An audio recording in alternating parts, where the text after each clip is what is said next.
Okay, let's get into it. Perfect. Let me start with just asking you to share a little bit about what you do as a podcaster. Yeah. So I host a podcast called the ScrapHappier podcast, and it's all about scrapbooking. And I think that for myself, I listened to a lot of different podcasts, but I really wanted one that would share that quick tip, that quick win, that kind of talked about an idea, but left you with enough time and inspiration to go and do that yourself. So that when you listened to this, you're like, yes, I could do that. That's such a good idea. Or I need to incorporate this into my process. And so when I started the podcast, it was actually a celebration project for 10 years of announcing the Scrap Happy membership community. We Okay. celebrated our 10-year anniversary last August. And that's when I launched the podcast to kind of celebrate that. Oh, wow. That's a beautiful story back there. So, how did you get into podcasting? I've been listening to podcasts for a long time, and for a while, my son was attending his swim practices in another town that was an hour and a half from home. So I really got bored of listening to music, and I deep dove onto podcasts during that time. We listened to a few audiobooks too, but I definitely deep dove into podcast listening, and I found there was a couple of podcasts that were related to scrapbooking, but a lot of them weren't about the stuff that I was really excited about. Lots of lifestyle, lots of things that make me think, and crime podcasts. We kind of went down a deep dive with some of those.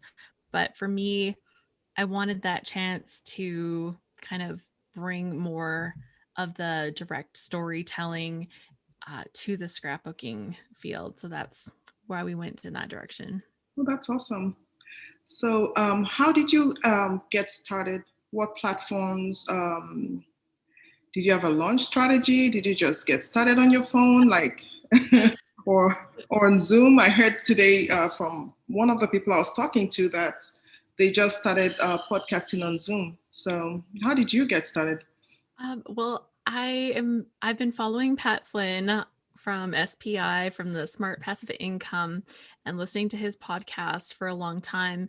Okay. And I really I really liked the idea of taking a course that would teach me what to do, how to do it kind of from start to finish, and make that process have experience to tell me. Like, I wanted that experience that told me what to do and how to do it, so I wasn't fumbling around trying to Yeah. figure out what that should look like. So I signed up for his Power Up podcasting course. And, I started kind of going through the lessons, and then I had a little bit of a stall period where I was like, yeah, I'm going to launch. I was making the strategies, but there was too many pieces that I hadn't figured out yet.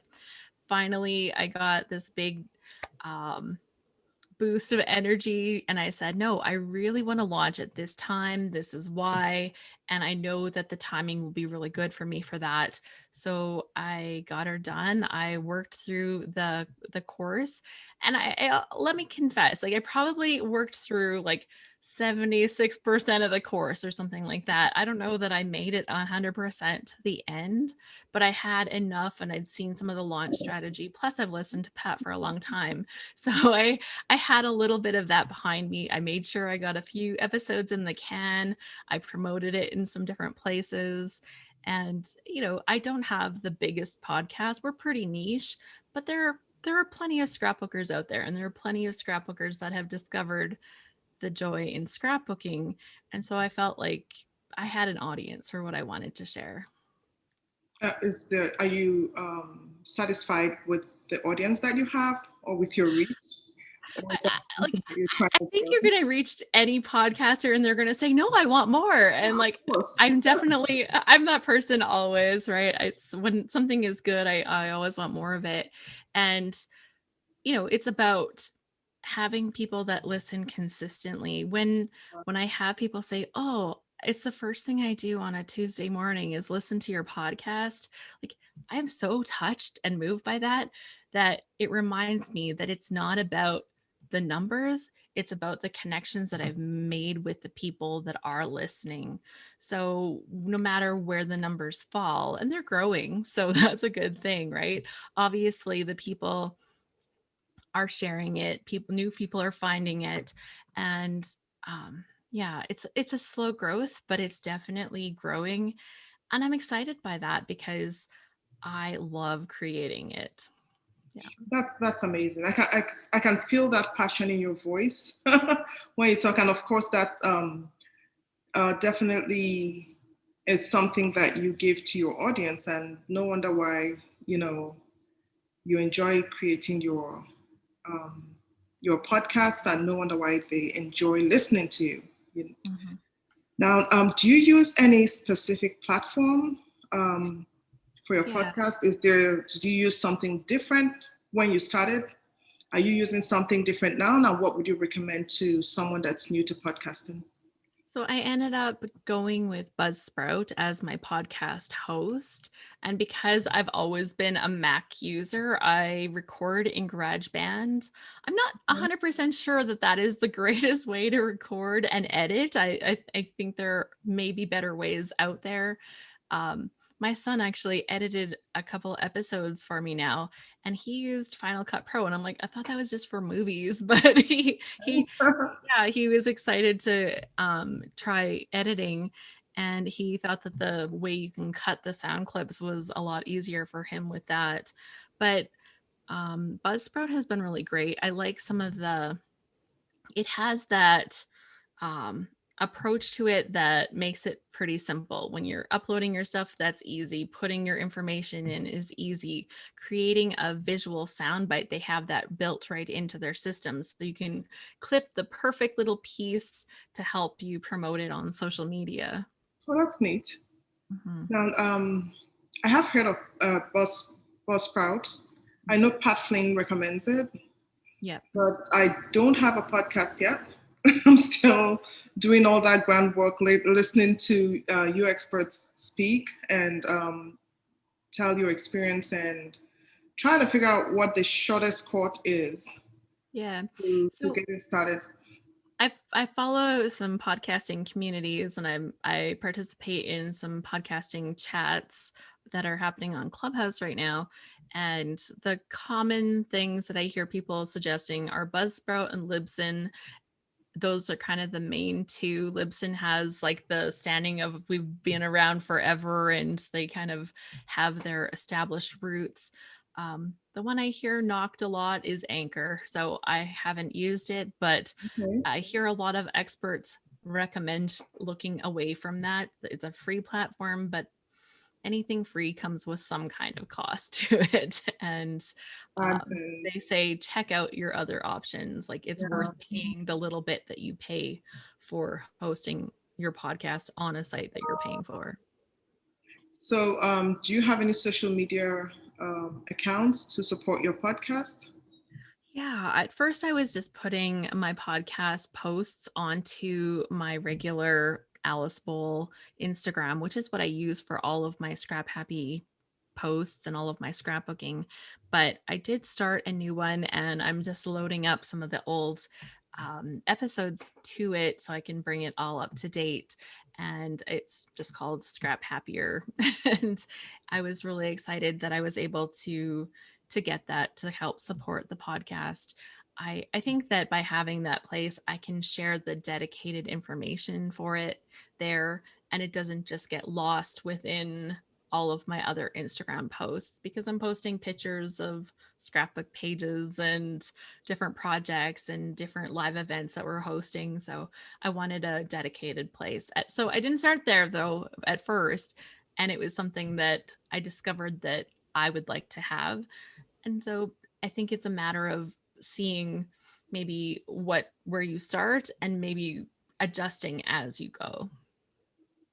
So, what would you say, in your experience, is involved in running a successful, the day-to-day activities involved in running a successful podcast?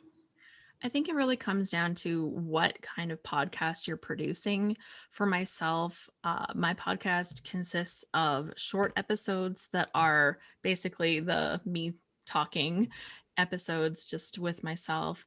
And then I also have guest episodes where I bring somebody on and we're either talking about their business or what they do in the world of scrapbooking or the way they think about stuff. I'm trying to branch out my guests into different areas, but I wanted the core of my podcast to be me sharing some advice because I think that when you start out in scrapbooking, there are so many ways to kind of feel bogged down by the pressures, like with perfectionism, with feeling like your stuff isn't good enough, with feeling like you're doing it wrong, or getting overwhelmed because there are so many supplies that you could use. You feel like maybe like, how do I pick the right ones?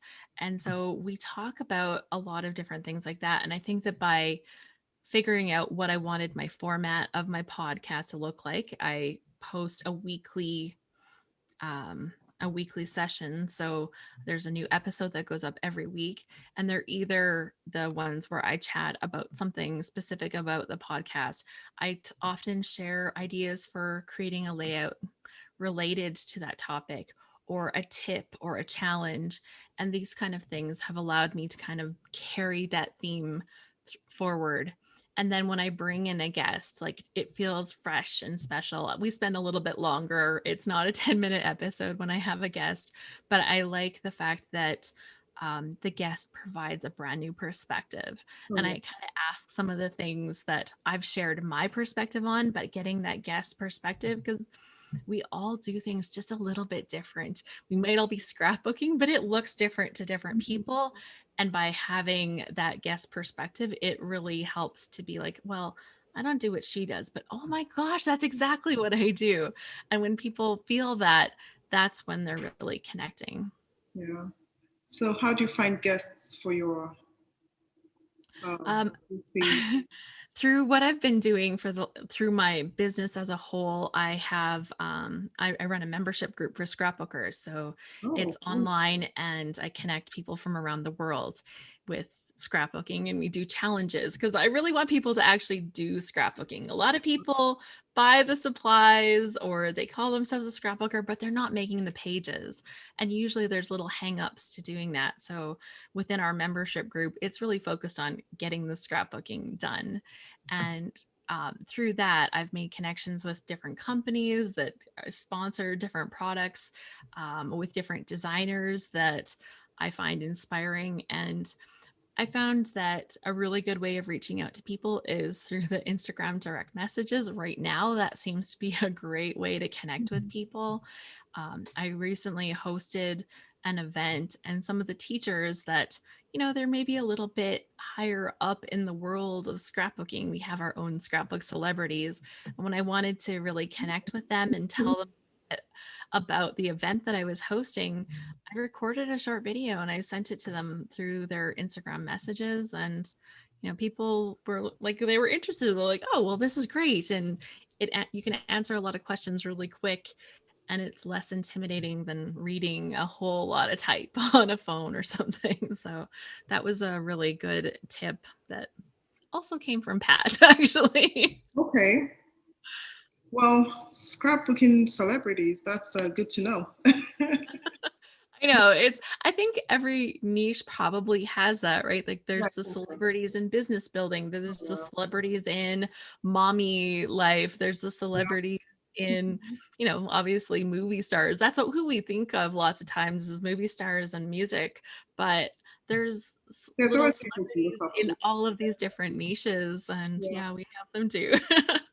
Now, and apart from, do you monetize through the membership? I'm going to assume that you do. But and if you do, apart from the memberships, how else do you monetize your podcast? Yeah, so there's a couple things. Like I haven't gone the route of advertising. I just don't really feel like I want to include something like that in my podcast. So it's not something that I have sought out, and nobody has reached out and said, "Oh, please let me let me pay you to advertise on your podcast yet. But I do have some affiliate things that I share from time to time. Plus, it gives me a chance to share about my own programs that I'm participating in. So, or that I'm hosting. And so the events or the challenges that I host or my membership, right? And I think it's a great way for me to share the fun and creative things that we do without being overly salesy, because I can share tips from what we do without trying to sell the person. So it feels really natural in the way I can present the information. And then really it comes up to the person whether that sounds like it's going to be a good fit for them. But yeah, it's personal projects and a little bit of affiliate sales for scrapbooking products or certain stores. So how long have you been podcasting? Yeah, I started right in the beginning of August of 2020, and Wow. I just loaded my 35th episode. I haven't missed a week yet. What? So it's been very consistent, and I'm really happy about that. I took 1 week off, but I haven't missed a week where I felt yeah, sad about that, but it it has taught me so much as a person, right? And I'm really glad that um I really sat down and figured out what this really should look like, because it's helped me hone my message across all of my platforms and my business as a whole through the things that we talk about on the podcast. And that has been, it's kind of something that comes up and you're like, oh, I didn't realize how that was going to change my overall workflow. You have to make sure you have enough time for it. Yeah. Editing takes a ton of time. So if you don't have time for editing, outsource it right at the beginning. you know Yeah. Set that up from the start. But little things that surprise me that I really enjoy. I love putting together like a special episode. I did a special Halloween spooktacular episode, and I added all kinds of little silly sound effects and musical noises that were like creepy and stuff. I just had the best time putting that together, because my approach to scrapbooking and creativity is on the fun side. I feel like I can put that kind of silly fun stuff in there and people laugh. I like to include little bloopers at the end to make people laugh when I have them to share. Uh, but it really becomes something that you can enjoy as you are honing that message that you're sharing. And yeah, it's changed everything across all of my platforms. So, what challenges have you run Time is always the into? challenge. That is the number one challenge. And sharing the things on social media afterwards. Like sometimes you create the episodes, but you're not sharing it out enough. I've solved part of that problem by having a weekly email that goes out. It's like a roundup. I share kind of 5 fun things on Fridays, and I make sure I include my latest episode from the podcast. I make sure my latest blog post is on there. I make sure that there's other fun things on there so that when people get the emails, they're like, yes, oh, great. Look at all the fun things that I've been missing out on this week. And that's helped me share my podcast more consistently. Um, but I think like the thing that has been the biggest struggle was well, actually, it felt like it was going to be a big struggle, but then it wasn't. And right at the beginning, I had the advice to write down like 50 to 100 ideas of topics that you would like to talk about on the podcast. And when I shared, like when I wrote those down, I actually did the homework and I wrote down all of these different ideas. I've gone back to that because there are certain times where um, I just wasn't sure what the topic was going to be for the week.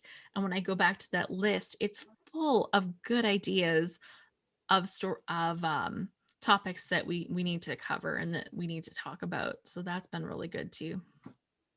I had to add a little lighting. Yeah, but time I think would be the biggest one, is like making sure they get done on time. I'm not running like way ahead, and I don't have a bunch of them in the can waiting to go out. So getting that kind of ahead, that's always something I'm struggling with. Well, that's interesting. What do you think a new person? It's interesting. Well, I'll ask you that question later because it's like so much is going on in my head as I'm listening to you. Well, what do you think that somebody that's new should expect? I'm listening to you, and it sounds like there's so much that needs to be done for podcasting. Some of the people I spoke to earlier were totally overwhelmed with being able to do everything that needs to be done for a podcast. I know one is considering stopping podcasting just simply because of the amount of work and the time it takes up. Yeah. But the others kind of like move to building their own teams. Um, you sound like you're doing it alone, you know. Pretty much. Pretty How much. are you able Like I to- said, I've had my son has edited a couple of episodes for me now, and the goal is to have him help, but sometimes our schedules just don't work and he doesn't have the availability at the time that I'm doing it. Or when I'm doing my short episodes by myself, occasionally I edit as I go when I record some of those episodes. And so like it really comes down to creating the right flow as I'm recording. But because I'm doing the editing on the go, when at least when I get to the end of that recording, it's done and edited, and doesn't need a lot of work left. But yeah, I do the majority of it myself. I am looking at having some help with the social media side of it because it's such a challenge to kind of bring all the pieces together. I think that if somebody's looking at starting a podcast, I would really want to think about what your goal is with this podcast. If you want something that's going to make you money, go and make a course, go and build different things that you can sell within your business, because a podcast doesn't look to me like that's like the best way to make money. If you want to connect with people and get that really close relationship, they put you into their ears, right? Like if you want that close relationship with people, I think podcasting is a natural place to go for that. It is a really personal connection that you build, even though it's a one sided conversation. It's that one to many kind of conversation, but they really feel, especially if you're talking to one person as you're creating it, it feels like it's just for you, or it can feel that way.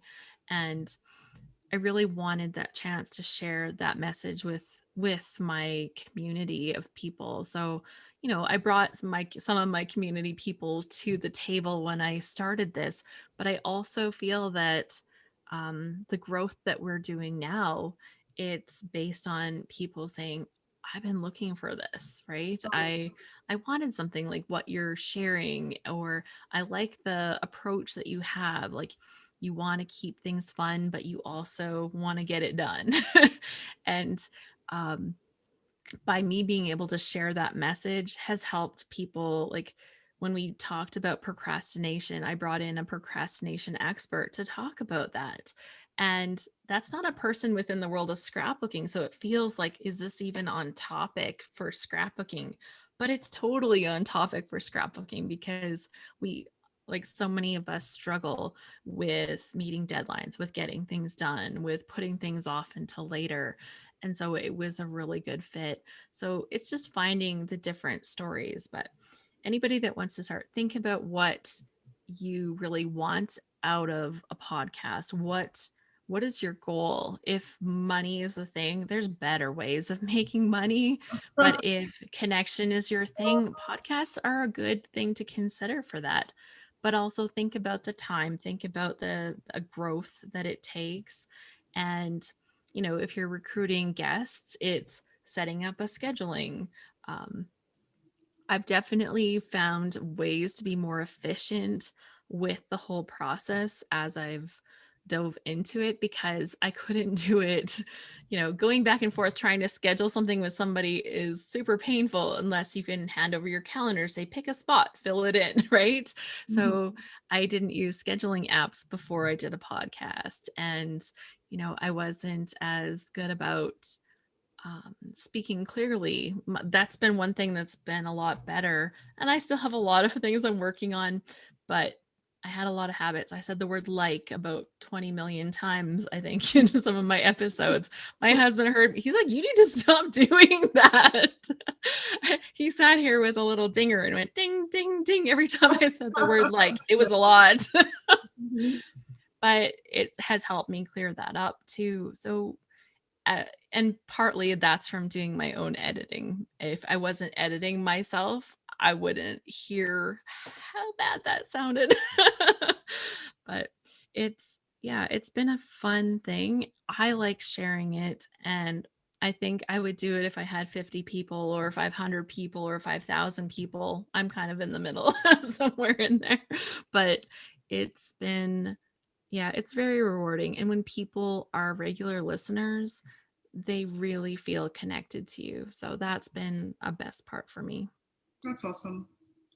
So, what value has podcasting brought to your business? Did you start your business before the podcasting, or is is your business just a natural product of your podcasting?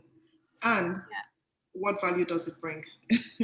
Yeah, we definitely started the business before. Like I said, we it was the 10-year anniversary of the Scrap Happy membership group when I launched the Scrap Happier podcast.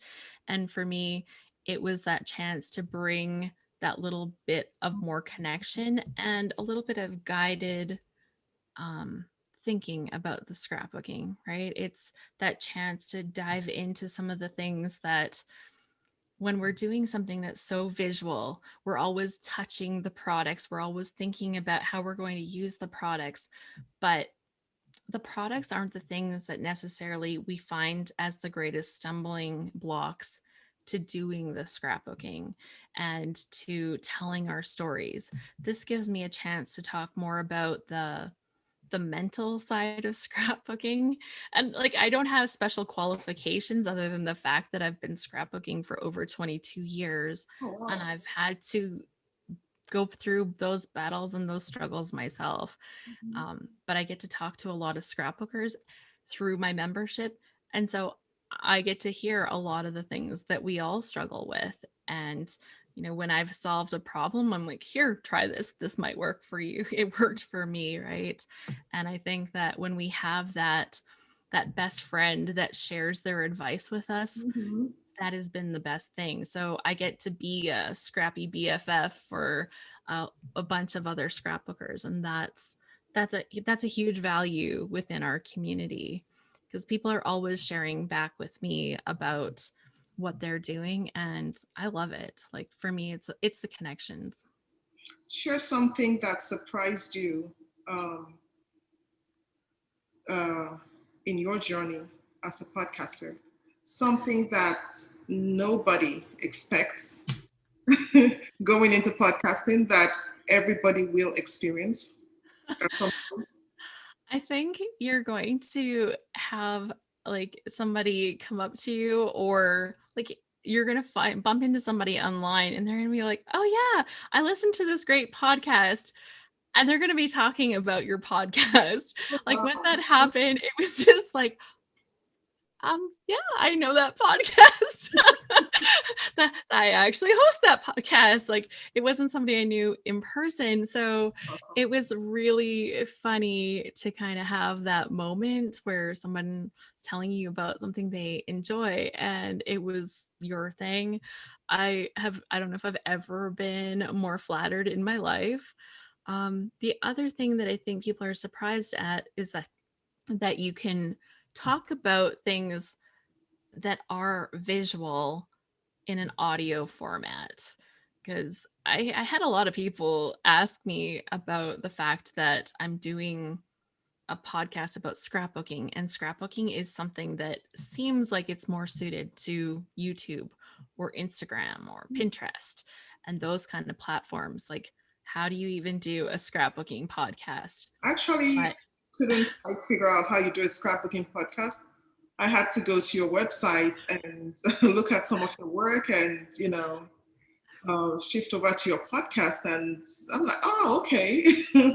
So that's how yeah, it goes, you know. yeah, and we end up talking more about like the struggles that we have, less about the products, but more about doing it. And people struggle with journaling and how to tell a good story. And I think that that has been a lot of fun. And then showing them different companies and introducing them to different companies that I've come across through my experiences in scrapbooking. Like, that's one of the things I've loved too, is bringing on different people that have a little crafty company, especially the small ones. Like, the big ones get all the respect out there, right? We all know the Walmarts and Targets and like the big name companies within whatever niche we're in.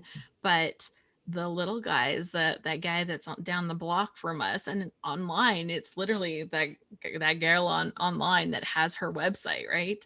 But she's making something that's so cool that I want people to know about, because people like that need to have that encouragement. And it's been a great way for me to set up relationships too. Like, the people that I'll bring on online, they'll donate a prize for my next event, right? And it can be small little collaborations like that that give both of us a little hand up. So that's been really good. So, what advice do you have for? Oh, before I get to that question, what's the investment? What Yeah. should somebody coming into this uh, think about in terms of the monetary investment, as well as what equipment do you absolutely need to have? You know, So I think that starting a podcast can be fairly inexpensive.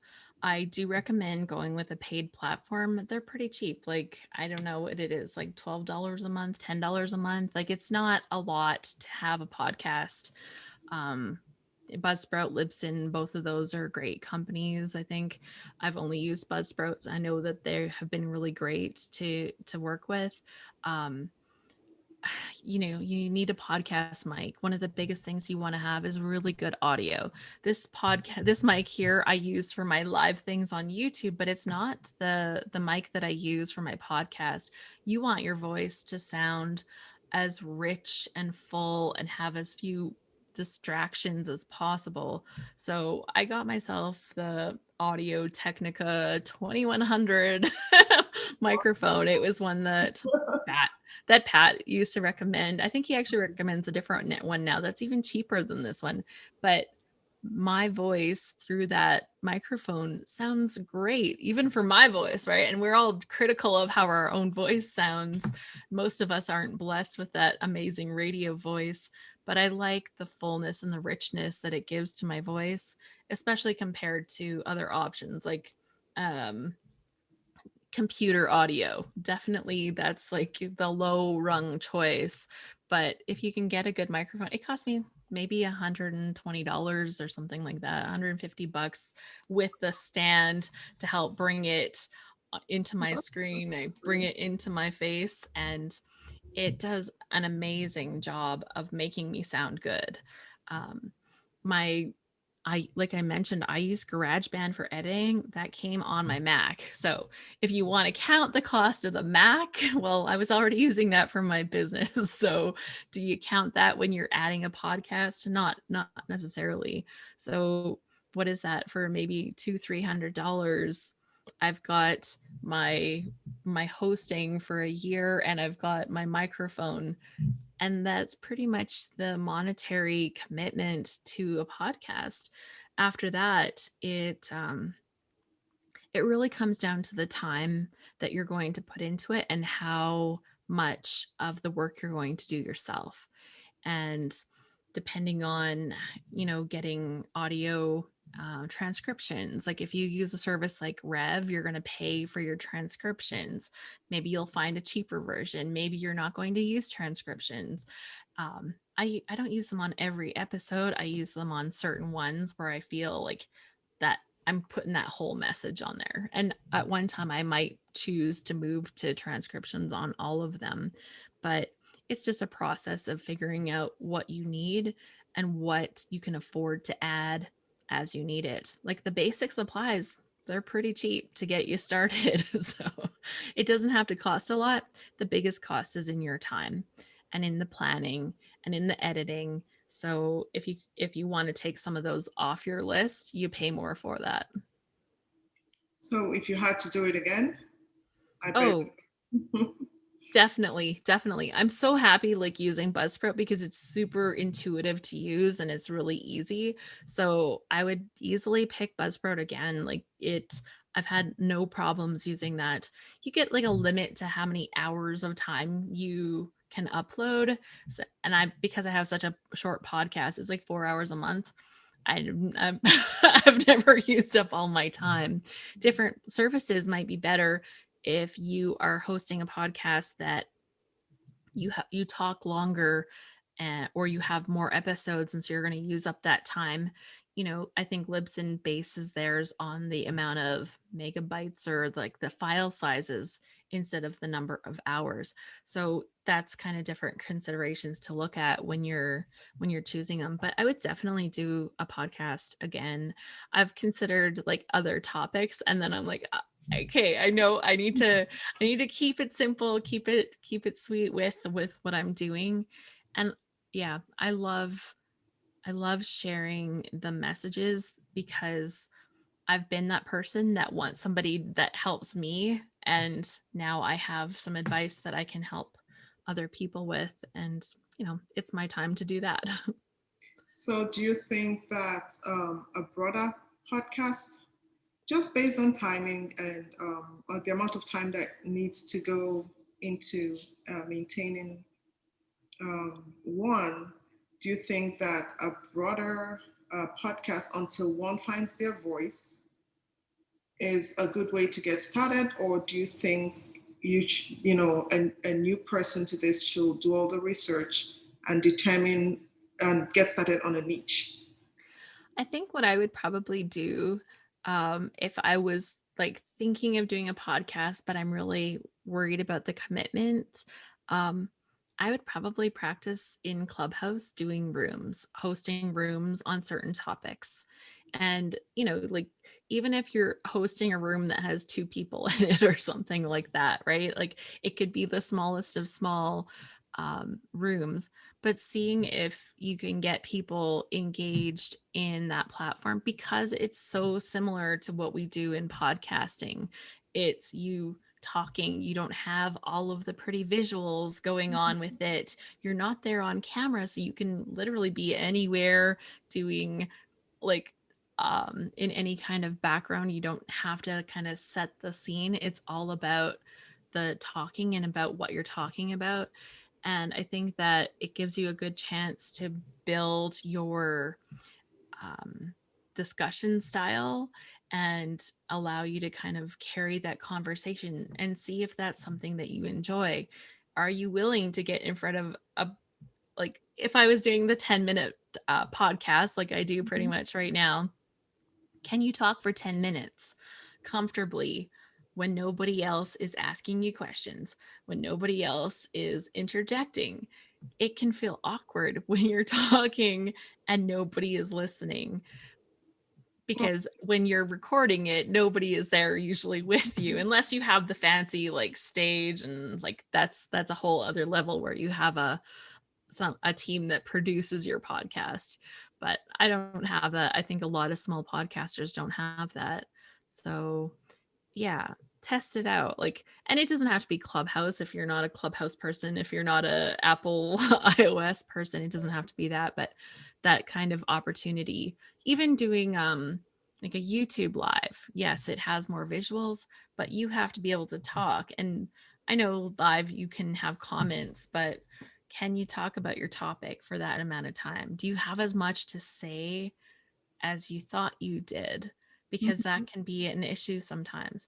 So I would say make that list of 100 things and like Don't give yourself slack. Make a list of 100. Don't be like, 50 is fine. Because if you're like saying 50 is fine, all of a sudden 30 is fine. And you're like, if you don't have 100 things that you want to talk about on a podcast, might not be the right kind of fit. But if you can easily like you're like your pen can't keep up so that you're filling out your list, then it probably is a good thing, and you can think about how those expand. And then when you add guests in on top of that, it helps to expand your whole platform. And those connections, like bringing a guest, it's a good connection to make. Wow. That's a lot of good information, and I'm still going to ask you for more. What best practices or advice would you give someone that's getting into podcasting? Just comes off the top of your head. Yeah. Schedule some time for it on your schedule, and probably more than you think you need. You probably a few times a week, even if you're only having one recording session, you need time to get the social media done. You need time to make the bookings and make the connections with other people. And I think lots of times when we're looking at recording a podcast, we look at the recording and maybe we look at the editing, and those are the only times we're taking into account, but we're not taking into account all of the other prep work that we're also doing, and that has to also fit into your schedule. Well, thank you so much, Alex. I could keep going with questions, but I know you have things to get to, I and feel like I've talked your ear off, but I love it. Like I love listening to podcasts. sorry. Yeah. I love listening to podcasts, and I love hosting the podcast. And I think that um, I'm super glad that I finally made that commitment to go from just a podcast listener to a podcast host. But um, I also know that at times it's a struggle to do, right? You're working on a deadline and really consider what kind of deadline, what kind of schedule you want to create for yourself. Different podcasts are hosted at different um, intervals, and what's going to actually fit into your life. How many hours a week do you commit to your podcast? Um, just for okay, and like I mentioned, it's a 10-minute podcast for the individual sessions, like maybe 12, right? 12 minutes. But that time, if I'm recording and editing, usually takes like somewhere between 2.5 to 3 hours just to record and edit, because you're writing out your script. I wouldn't say I write a script, I write bullet points of things that I want to make sure I cover. I'm pulling out samples of things that we're going to talk about, like maybe a layout that I'm going to read the journaling off of. I'm, taking pictures of the page so I can share it on the social media. I'm making the graphic that goes with the episode. So I would say that there's probably about 5+ hours every week that goes into the podcast prep. And I don't know if that actually includes the social media because I haven't been doing the best job with it. That's pretty reasonable. So thank you so much. Like I said, I could keep going, but thanks so much for sharing this wealth of information with me. I learned so much, and I'm sure my audience is going to find um, your information very valuable. Thanks for coming on board. And Well, thank you. If people are looking for scrapbooking podcasts or scrapbooking information in general, they can pop over to scraphappy.org or connect with me on Instagram at Alice Boll. The last name is spelled Boll. definitely, thank you so much, Alice.